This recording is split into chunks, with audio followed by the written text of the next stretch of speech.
Okay, let's talk about the smallest part of your phone and its surprisingly large hidden footprint. Yep, we're talking about the good old SIM card.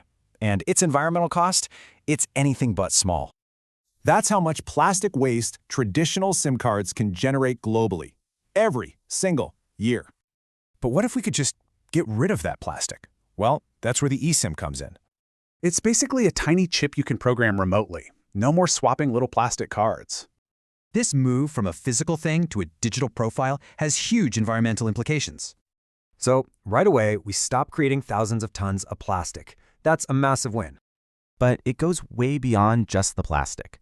The carbon savings are where it gets really interesting. One study found eSIMs slash CO2 emissions by almost half compared to the plastic ones.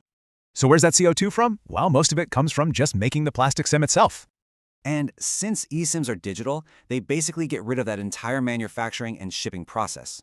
I mean, the old way is this long, complicated journey that just burns fuel every step of the way. But the eSIM process, it's simple, it's clean, and it totally cuts out transportation emissions. And because we're going digital, we're also using less of these precious, finite resources. This change even lets phone makers design smarter, greener devices. It's pretty cool.